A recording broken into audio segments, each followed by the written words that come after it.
Can Korea become a global pharma powerhouse? That and more on Korea Technology Weekly.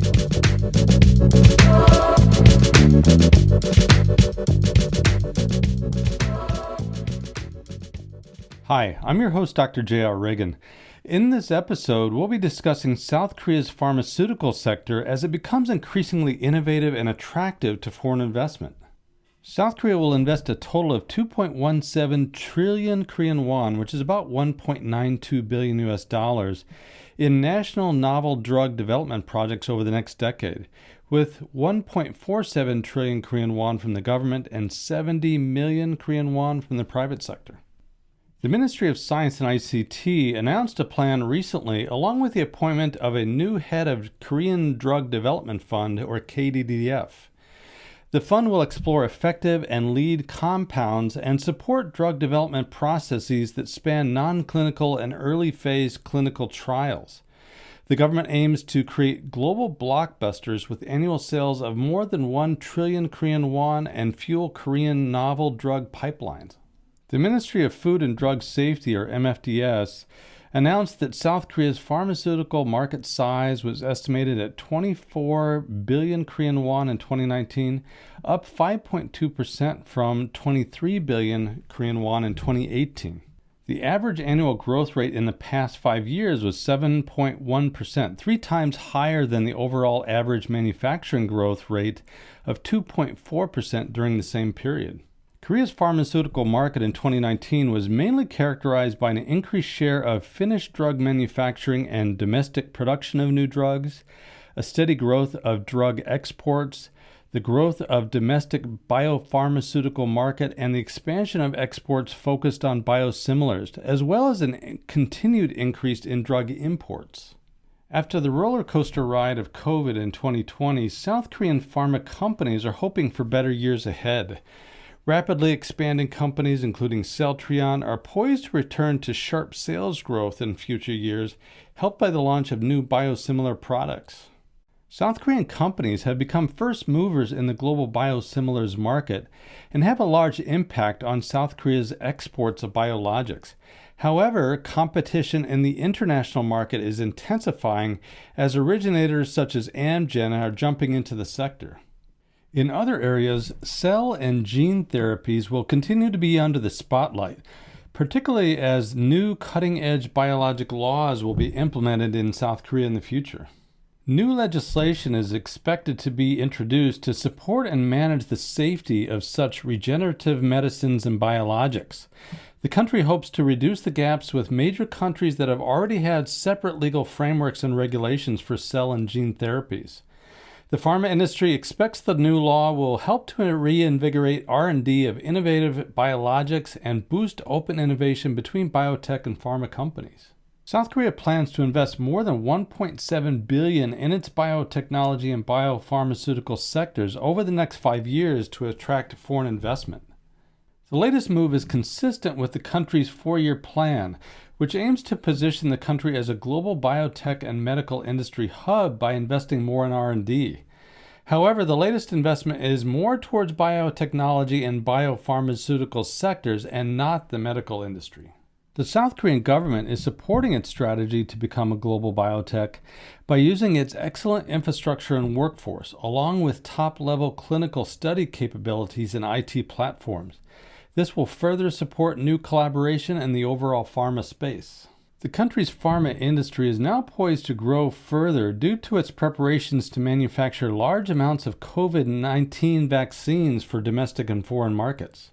South Korean contract manufacturing organizations, or CMOs, have contract manufacturing agreements for prominent COVID vaccines and therapies.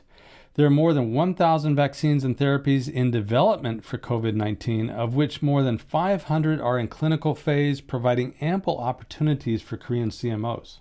While both vaccines and treatment may be needed to extinguish the pandemic for good, South Korea is betting on treatments, not vaccines, for pharmaceutical industry growth. South Korea pharma giants Celltrion and GC Pharma are planning on leveraging conditional use permits from local health authorities. Celltrion's antibody treatment is targeted for use on COVID-19 patients with light symptoms, and GC Pharma's plasma treatment is meant for seriously affected patients with underlying diseases. In South Korea, a conditional use permit allows a drug still under development to be preemptively used to cope with emergencies at the medical forefront. It is a more sweeping free pass than a therapeutic use permit, which is applied individually by hospitals wishing to use the treatment. Celltrion's antibody treatment CTP59 is under clinical trials using a therapeutic use permit at Asan Medical Center in Seoul. CTP59 was able to eliminate the coronavirus within 4 to 5 days in a phase 1 clinical trial of COVID-19 patients in South Korea. Having completed the administration of the drug in subsequent phase 2 clinical trials targeting 327 patients around the globe, Celltrion is looking to apply for a conditional use permit from the Ministry of Food and Drug Safety after it analyzes the study results from the phase 2 trial. Celltrion has pledged to make the treatment widely available to local patients. The company has enough stock of the drug for 100,000 people for immediate distribution upon approval from the drug ministry. GC Pharma's plasma treatment, GC5131A, has therapeutic use permits at 21 hospitals in South Korea and has produced a full recovery in seriously ill patients with COVID-19. GC Pharma plans to finish analyzing the data from its clinical phase 2 trials to expedite the use of the drug throughout Korea by early 2021. GC Pharma said it would make its drug widely available also and provide the treatment to patients in Korea for free. All of this is giving rise to future expansion plans by major pharma companies in South Korea. The recent IPO of SK Bioscience is the latest push by SK Group conglomerate, which is known for its telecom, chemicals, memory chip, and electric vehicle battery businesses to expand into another hot market, biotech. SK Group's biotech expansion has been fueled mainly by acquisitions, investments in R&D, and IPOs. The 2001 acquisition of South Korea-based Dongsin Pharmaceuticals, a vaccine R&D joint venture launched 4 years later, and the 2012 construction of a vaccine center were the foundations of SK's bioscience growth.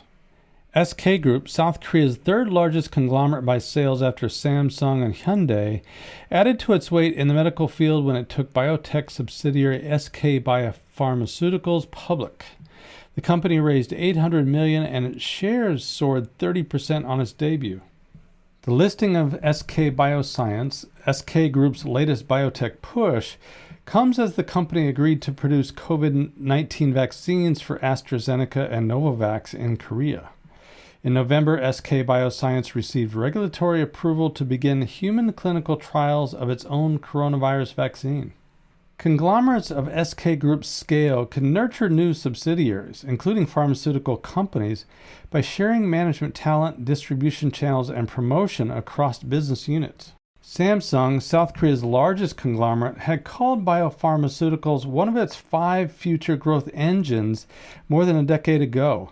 Its contract drug manufacturing arm, Samsung Biologics, went public on the domestic exchange in South Korea in 2016. In the future, Korea plans for biotech to be incorporated into core industrial areas such as electronics, chemical materials, energy, and manufacturing, which will lead to innovations such as human-augmented robots, brain-computer interfaces, biodegradable plastic, functional fabric, green energy, and microbiome-powered manufacturing models.